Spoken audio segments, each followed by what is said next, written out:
Good morning, YouTube. Today I'm going to be taking you on a day of working out. I'm going to be showing you a workout coming from Project H. I think this is the second week that I'm doing currently. Again, it is 16 weeks, so most of my rep ranges are going to be a little higher on the compound movements. So you'll see, I guess, kind of the basic structure of my workout days with that, so I'm excited for that. Also, something really cool came in the mail yesterday. Let me show you what it is. This guy came in the mail, and this is a wide angle Sony lens, 12 to 18 millimeter. Shooting this part with my phone, and here's the size difference between the two lenses. I'm hoping that the one on the left will even fit on my camera bag. New lens, old lens, and if you know camera lingo, there is all the, I guess, stats and stuff, which I'm excited to, try out. It's also got image stabilization. If you do remember, I did buy a 35mm lens. That's what I shot the 20K challenge in. If you haven't seen that, check that video out. But as you could see, it was a little too zoomed in on my face and didn't fit much in. Even though we did a great job of blurring the background and focusing, it didn't do the job that I wanted it to do. So let me show you what this new lens looks like right now. And here's the new guy. Actually, me looking at it right now, I can't see much difference, but we're gonna see when I edit this. Yes, we'll see when I edit this if there's any difference. And then that burrito right there is Nicole. So leave a comment down below saying good morning to Nicole. I'm gonna drink some carbon prep, get ready for the gym, have a little bit to eat, and then we'll get started with some squats. This lens is literally too big to fit into my camera bag, so I'm going to have to cut out that centerpiece just to lay down my camera flat, because this thing hangs out a lot. Alright, so I cut the center just so I would keep these two flaps, for extra padding, and then we're going to fit the new guy in there. Look at how big this lens is. I'm gonna, put it in like this.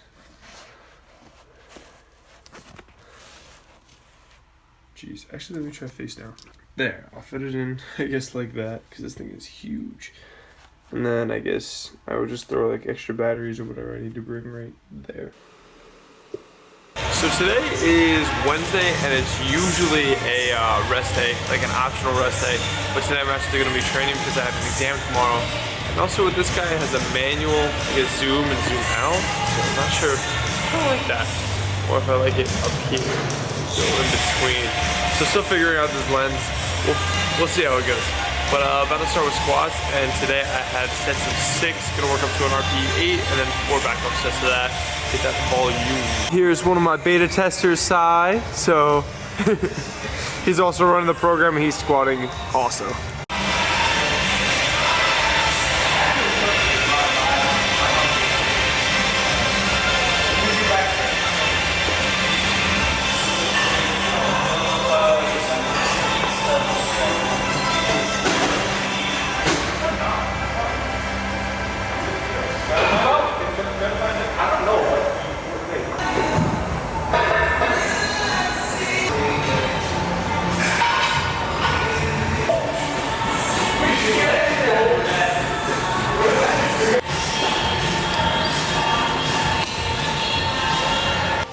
What's going on, and welcome to the lifting of today's video. Here I am going with 365 for my final warm-up set, or at least what might be my final warm-up set, seeing how it moves. And doing sets of 6 today, going to work up to an 8 RPE, or at least that's the goal. Really focusing on hitting and using sub-maximal training during this program so I don't fatigue myself too bad. Although I am seeing on Instagram a lot of people using more 6s and 7s for their RPEs. So that's something I may look to in the future, experiment with. But right now for this program, I'm using a lot of 8s, because that's still better than hitting a 10 and very much fatiguing myself. So this 365 looked pretty heavy, didn't look that good, but I'm a little reckless, so we'll see this next top set.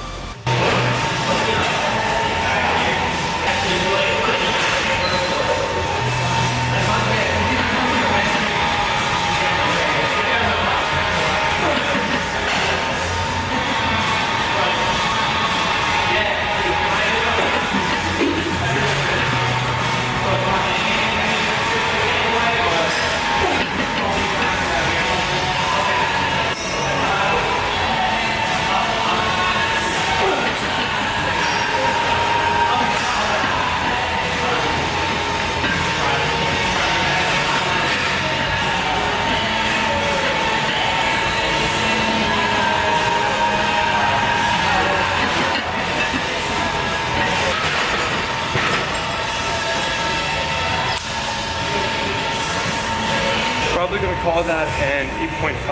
Now I'm going to drop it down. It's 5 to 10% drop off, and because I feel like that was a little harder than it should have been, probably going to take a little more of an aggressive drop off, a little more than 5%. Not sure what that is yet, but I'll just put that up on the bar in a sec. We're going to do 4 sets of that. Also, shout out to Brett Contreras. I have his shirt that Nicole got me a while ago, and of course had to make it into the douche cut because that's what I've been wearing a lot when I brought bodybuilding back. Brett Contreras has helped me select a lot of my exercises for this program because he has a lot of EMG research out there that shows like what muscles are activated with what exercises, so that's helped me a lot. I'll link some of those down below. I think they're on T-Nation. So now I'm going to go dive by cardio of these 4 sets. So the top set moved decently okay, so that was like an 8.5 RPE. Here is 360, which I chose for my back off set because again, my RPE was a little higher and I go for the 5 to 10% drop offs for my 4 back off sets. So I took 360 on for this because 8.5 is a little over the 8 goal. So these are moving cool and I'm really enjoying this wide angle lens. The bar looks a little bent, but like it's definitely very straight. It's just I guess the illusion that this kind of lens gives, but you get a lot of a big field of view, which is really cool because this is right behind me, so I really am enjoying this camera. These look pretty solid. For once my elbows are not uneven, which is I guess thankful because I got this angle. Alright, on the bench. That does it for squats, and now let's check the Starburst graveyard. Only I think about 4 today, which isn't that much, but I guess it's because I ate some Oreos this morning. But now we're off the bench. Alright, so now we're going to work up to another RPE 8 for a set of 6. And then we're going to work with 4 back off sets of 6 with another 5 to 10% drop. Then we're going to get into more of the bro work and some hip thrusts. Also, I started benching in some squat shoes. I'm noticing, because I'm a taller guy, it's hard for me to get the flats to get my feet really far back and get my knee below my hip, because that's how you get a lot more leverage. So I'm finding with these, it raises where my heel is, so it's pointing my knee more at a lower spot. So it's easier for me to get my knee lower than my hip, and that's going to give me a little more leverage in the bench. And I'm feeling a lot better. My bench is improving. Maybe it's the shoes, or maybe it's the 4 times a week frequency. I don't know. So let's get to listen. Alright, here's my final warm-up set with 245. These are supposed to be paused, and these barely look paused. Bless you, Nicole. But happy with the way these are flying. Bench has been feeling really good because the frequency has been up a good amount to 4 times per week. So these are 6s. That moved well, so we're going to bump it up to 265 pounds. See how this moves and see if I actually can pause it. Well, that was okay. But yeah, very happy with how bench has been going. A lot of people ask me, I guess, how to get your bench up, even though I still have a pretty poverty bench. But I guess frequency is something you can really play with in weekly volume. So throwing 10 sets at you in one day may not be optimal, but throwing a lot of volume throughout the week and a lot of practice is going to help. Here's one of my 4 back-off sets. I did 4 sets of 6 for the back-off sets at 250 pounds. Here's the last one, and that was feeling good too. Alright, and next we have a 4x10 barbell hip thrust. So I'm going to show you how to do those. My friend Kevin is currently at an interview, and he has squat splits that we usually use for these, but I'm just going to use my SPD knee sleeves. It's better than nothing. Yeah, going to be giving you the side view because if I gave the overhead view, that'd be a little too personal. So let's get started. Alright, so here are these barbell hip thrusts from the side view. I also have Mark Bell's hip circle. I think it's like the 2nd strength one around my knees. That's also making me push my knees out, and that's going to also help activate my glutes in another way. On these, you really want to focus on doing a posterior pelvic tilt, which is different from the anterior pelvic tilt, so it's the opposite of what Jen Selter uses. So that's going to help you engage your glutes and get that burn because we want to activate the correct muscle. We don't just want to be using our spinal erectors and just throwing weight up. We want to activate the correct muscles. And then here I do a superset of lat pull downs. I believe this is 4 sets of 10 supersetted with, you will see, incline dumbbells. And with these, I kind of get a full stretch at the top and make sure to bring it down controlled, not use too much momentum. Make sure the muscle is actually moving the weight, not swinging it down and skipping the muscle. Also, I'm using Versa grips on those so my forearms do not fatigue before my lats do, because Whenever you're doing any back movement, you don't want your forearms to be the limiting factor, you want your lats to be. Then here I am with some incline dumbbells, making sure to get a full stretch at the bottom, bring them all the way down, and then bring it, of course, all the way up. So these felt pretty good, didn't die, so that's always a job well done. And so that was another 4 sets of 10. And then here is my arm superset, which I typically finish my workouts off with. So I have 4 sets of 15 on these tricep extensions. Important for you to see is look at my triceps and how engaged they are.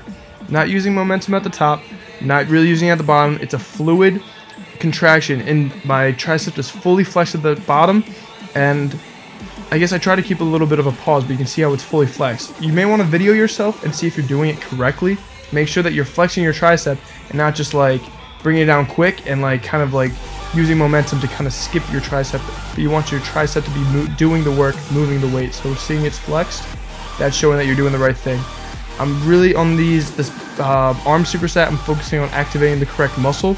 I don't care how much weight's being used, because these exercises take a while to get stronger. I'm just trying to pump the muscle up with blood and contract the right thing that I'm really aiming to contract. If I use momentum, I'm really not making any gains. You gotta use the muscle to get them bigger. These are called Bayesian cable curls. I'm doing 4 sets of 15 on those as well, and that is also gonna try to keep my pec and stuff out of the way. This guy I let work in to do some pull-ups. Just out of habit. He was like, can I work in? I was like, yeah, but I forgot I was in the middle of a superset and it took a little long, so I got a little salty. Sorry about that. And then I'm doing these behind the back lateral raises. I like using the cable because the force of gravity is not what you're using. Like any dumbbell, any weighted exercise, like a dumbbell or a barbell, its gravity faces down. But this, you can see the force is orientated in a different direction, so I get a longer contraction and it lines up better with the muscle fibers of my middle delt. So that's why I like using these from behind the back. I can get a good stretch, bring it all the way up, and it lines up with the muscle fibers and activates very well. That is it for the workout. Thanks for watching. Alright, that's going to do it for today's workout. Thank you for watching. Really enjoying this lens, and that's what Warbling looks like from the front. This wide angle is really, really cool, and I'm kind of testing the OSS, optical stabilization, something like that.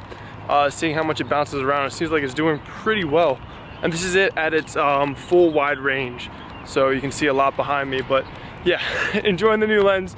But thank you guys for watching. Like, comment, subscribe if you haven't already, and I hope you enjoyed the video. See you next time.